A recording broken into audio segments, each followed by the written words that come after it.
The Church of South India Diocese of Medak Holy Trinity Church Balaram సమర్పిస్తున్న అనుదిన వాక్య ధ్యానాలను వీక్షిస్తున్న ప్రియమైన ప్రేక్షకులందరికీ మన ప్రియ రక్షకుడైన యేసుక్రీస్తు ప్రభుని పేరట హృదయపూర్వక స్వాగతం.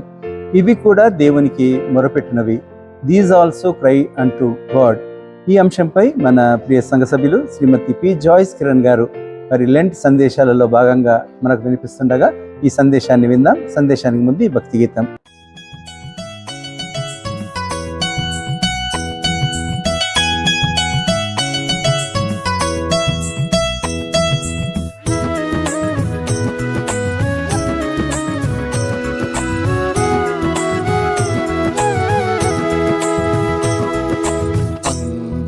కన్నులు నీ వైపు ఆశతో చూడగా దయచూపు, ఆర్తుల నాదము నాలించేటి ఆద్యంతారహితుడయేసా. ఆర్తుల నాదము నాలించేటి ఆద్యంతారహితుడయేసా. కన్నులు నీ వైపు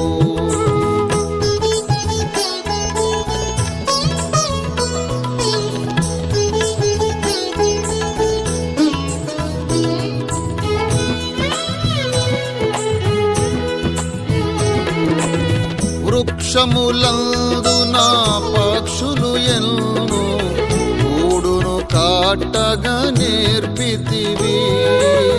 వృక్షములందున పక్షులు ఎల్ను కూడును కాటగా నేర్పితివి. కొండలపై కుందేటికి బండలు ఆశ్రయస్థానము చేసితివి. కొండలపై కుందేటికి బండలు ఆశ్రయస్థానము చేసితివి. అందరి కన్నులు నీ వైపు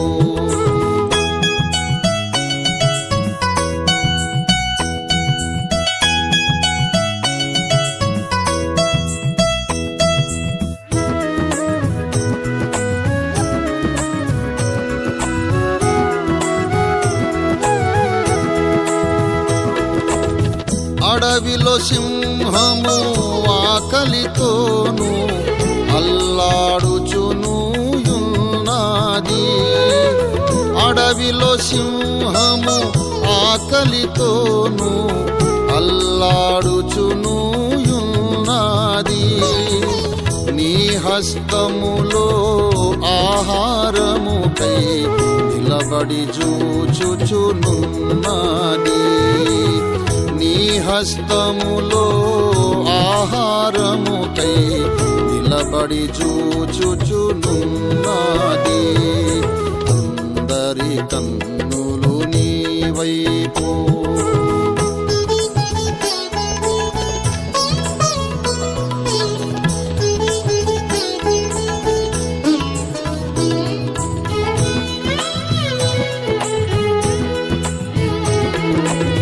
జలములలో జలచరములు ఎన్నో జలకములాడుచునున్నవి. జలములలో జలచరములు ఎన్నో జలకములాడుచునున్నవి. చల్లని నీ దయా నెల్లను గోరి ఎల్లెడ కాచుకయున్నవి. చల్లని నీ దయా నెల్లను గోరి ఎల్లెడ కాచుకయున్నవి. అందరి కన్నులు నీ వైపు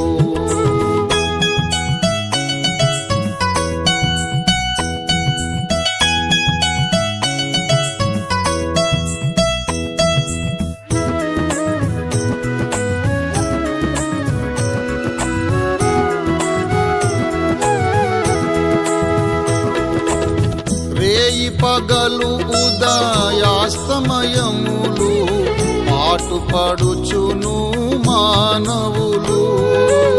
రేయి పగలు ఉదయాస్తమయములు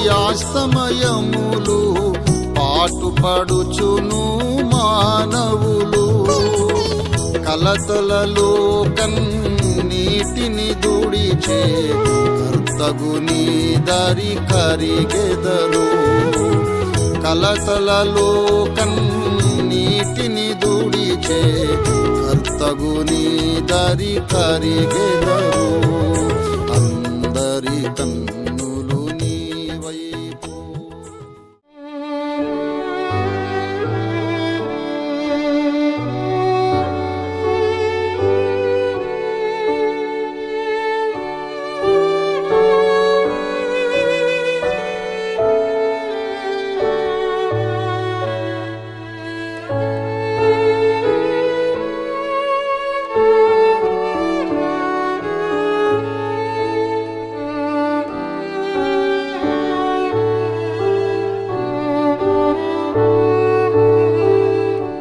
అనుదిన దైవ ధ్యానమునకు స్వాగతము.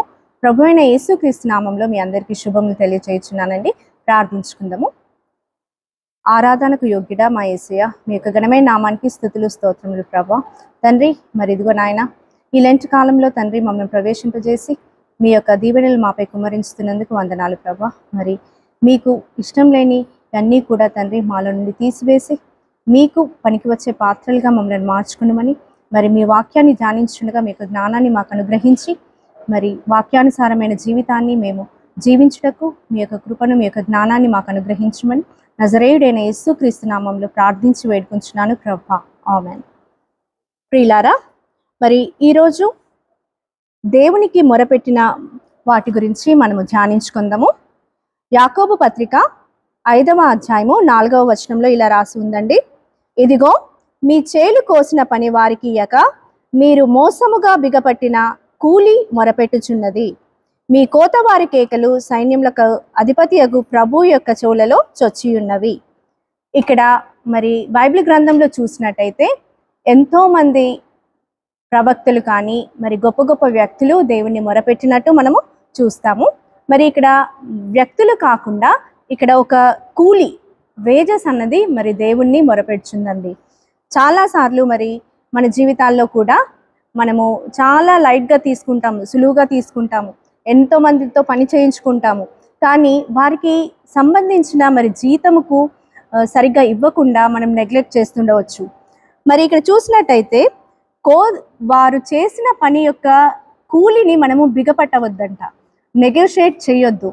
వారు ఎందుకనగా జీతగాడు మరి అతని కూలికి పాత్రుడు కాబట్టి మనము ఎట్టి పరిస్థితుల్లో ఒకరితో పని చేయించుకున్నప్పుడు మరి వారికి తగిన భత్యము మనం వారికి ఇవ్వాలి. అలా ఇవ్వనిచో ఆ కూలి దేవునికి మొరపెడుతుందంటండి. ఆ మొర మరి దేవుడు ఆలకించినప్పుడు మరి దేవుడు మనపై ఎలాంటి శాపాలు తీసుకొస్తాడో వాటిని మనం ఊహించలేము. కాబట్టి మరి ఇక్కడ కూలీ గురించి మనం మాట్లాడినట్టయితే కూలి పనికి ఎవరు వస్తారు?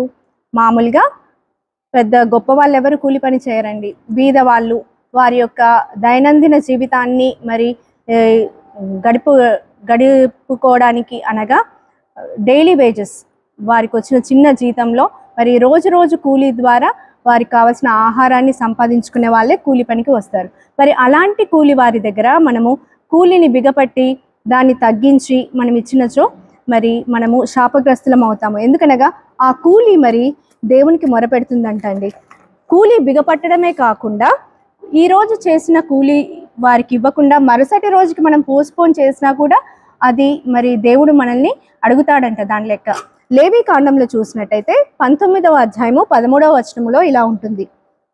నీ పొరుగు వాని ఈ హింసింపకూడదు, వాని దోచుకొనకూడదు, కూలి వాని కూలి మరునాటి వరకు నీ యొద్ద ఉంచుకొనకూడదు, చెవిటి వాని నీ తిట్టకూడదు, గ్రుడ్డివాని ఎదుట అడ్డము వేయకూడదు, నీ దేవునికి భయపడవలెను, నేను యెహోవాను. ఇక్కడ చూసినట్టయితే మరి కూలి వానితో ఈరోజు కూలి చేయించుకున్న తర్వాత ఆయనకు కావాల్సిన ఆ జీతాన్ని కానీ ఆ కూలిని ఆ రోజు సాయంత్రం వరకు మనం చెల్లించేయాలి. తెల్లవారి వరకు అనగా మరుసటి రోజు వరకు దాన్ని మనం పోస్ట్పోన్ చేయడానికి లేదు. కొందరు మన దగ్గర డబ్బులు ఉన్నా కూడా రేపు రండి ఇస్తామంటారు, మరుసటి రోజు రండి ఇస్తామంటారు. మరి ఆ కూలీని మనము పోస్ట్పోన్ చేస్తూ మరుసటి రోజు కోసం వారిని వెయిట్ చేయించడం వల్ల దేవుని యొక్క కోపము మన మీదకి వస్తుందంట. ఎందుకనగా అక్కడ దేవుడు ప్రత్యక్షంగా చెప్తున్నాడు, ఎందుకనగా నేను యెహోవాను, నాకు కోపం తెప్పించొద్దు అని మరి వాక్యంలో రాసి ఉంది. చాలాసార్లు ఇవి చాలా చిన్న చిన్న పొరపాట్లు మనం అనుకుంటాము, ఇది ఎలా, అది తప్పెట్లా అవుతుంది, అది పాపం కాదు కదా అనుకుంటాం. కానీ ఈ చిన్న చిన్న పొరపాట్లు కూడా మన జీవితంలో శాపాలు తెస్తూ ఉంటాయి. మరి ఎప్పుడైనా మనము పనివారితో పని చేయించుకున్నప్పుడు వారి యొక్క కూలిని మనం బిగపట్టవద్దు, దానిని మరుసటి రోజు కొరకు వాయిదా వేయకూడదు. ఎందుకనగా ఆ కూలి మీద వాళ్ళు ఆశ పెట్టుకుంటారు, వారికి వచ్చే చిన్న జీతం గురించి వాళ్ళు ఆశ పెట్టుకుంటారు, వారికి కావాల్సిన ఆహారాన్ని, నిత్యావసరాల వస్తువులను కొనుక్కుంటకు వాళ్ళు ఆశపడతారు. కాబట్టి ఆ ఆశపడే మరి హృదయాన్ని మనము దుఃఖింప చేయకూడదు. ఎలాగో ఇస్తాము, దాన్ని పోస్ట్పోన్ చేసి దాన్ని వాయిదా వేసి ఇవ్వడం వల్ల మరి వారికి బాధ కలుగుతుంది, మనకు కలిగే నష్టం ఏమీ లేదు, కానీ వారు బాధింపబడతారు. మరి కూలి విషయంలో మరి దేవుడు మొరను ఆలకించినప్పుడు మరి రక్తము గురించి కూడా దేవుడు మొరను ఆలకిస్తాడండి. ఆది కాండము మరి 4వ అధ్యాయంలో చూసినట్టయితే మన అందరికీ తెలుసు ఏంటి, హేబేలు యొక్క రక్తము దేవునికి మొరపెట్టింది. కయీను ఎప్పుడైతే హేబేల్ని చంపేశాడో ఆయన యొక్క రక్తము స్వరంగా మారి మరి దేవుణ్ణి మొరపెట్టింది. ఇక 4వ అధ్యాయము 10వ వచనంలో చూసినట్టయితే, నీవు చేసిన పని ఏమిటి, నీ తమ్ముని రక్తం యొక్క స్వరము నేలలో నుండి నాకు మొరపెట్టుచున్నది. రక్తము ప్రాణానికి ఆధారము. మరి మనం నిషేధించిన వాటిని తినకూడదు అన్న వాటిలో రక్తము కూడా ఒకటి. ఎందుకనగా రక్తములో ప్రాణము ఉంటుంది, రక్తము ప్రాణాధారం. కాబట్టి దేవుడు తినుటకు కూడా దాన్ని నిషేధించాడు. దానికి అంటే రక్తముకు అంత శక్తి ఉంటుంది. ఈ రక్తము మరి నేల నుండి దేవునికి మొరపెట్టిందంట. ఈ మొరను దేవుడు ఆలకించి మరి కయీన్ని అడుగుతున్నాడు, నువ్వు చేసిన పని ఏంటి, నీ తమ్ముడు ఎక్కడా అన్నప్పుడు నా తమ్మునికి నేను కావలి వాడనా అని అన్నాడు. ఆ సమయంలో దేవుడు అడుగుతుంది, నీ తమ్ముని యొక్క రక్తము నాకు మొరపెట్టింది అనేసి చెప్తున్నాడు. మరి ఈ రక్తము మొరపెట్టినప్పుడు కయీన్కి ఒక శాపాన్ని ఇస్తాడు. ఆయనను దిమ్మరిగా అనగా నువ్వు ఎక్కడ కూడా నిలకడగా ఉండవు, దేశమంతా కూడా సంచార జీవిగా నువ్వు మరి సంచరిస్తూ జీవిస్తావు అనేసి యెహోవా దేవుడు శాపాన్ని ఇస్తాడు. మరి ఇక్కడ చూసినట్టయితే 4వ అధ్యాయము 24వ వచనంలో చూసినట్టయితే మరి కయీను విషయంలో ఎలాంటి శాపం వచ్చింది.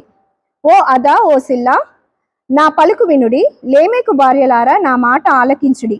నన్ను గాయపరిచినందుకై ఒక మనుష్యుని చంపితిని, నన్ను దెబ్బ కొట్టినందుకై ఒక పడుచువాణ్ణి చంపితిని. 7 ప్రతిదండము కయీను కోసము వచ్చిన ఎడల లేమెకు కోసము 77 వచ్చుననెను. అయితే కయీను కొరకు 7 శాపమే వచ్చింది, 7 కీడే వచ్చింది. కానీ మరి అలాంటి పాపము మనం చేసినట్టయితే దేవుడు మనకు 70 ఇస్తాడటండి. చూసారా, ఒక రక్తాపరాధం వల్ల దేవుడు మనకిచ్చే శాపాలు మన పిల్లల తరానికే వస్తుంటాయి. మరి ప్రియులారా, మనుషులు మొరపెట్టినప్పుడు ఆలకించిన దేవుడు రక్తము మరియు కూలి కూడా మొరపెట్టినప్పుడు దేవుడు మొరను ఆలకిస్తాడు. చాలా సింపుల్గా మనం అనుకుంటాము, మేము ఎవరిని హత్య చేయలేదండి, మా తమ్ముని చంపలేదు, మా అన్నను చంపలేదు, మేము ఎవరిని చంపలేదు, రక్తాపరాధం మాకు లేదు. మరి అలాంటప్పుడు మరి మా ఎడల ఏ రక్తము మరి మొరపెడుతుంది, మాకు ఎక్కడే శాపాలు వస్తాయని మనం అనుకుంటాము. కానీ హత్య అన్నది ఒక శారీరకమైన హత్యనే కాదండి, మానసికమైన హత్యలు ఎన్నో చేస్తుంటాం మనం.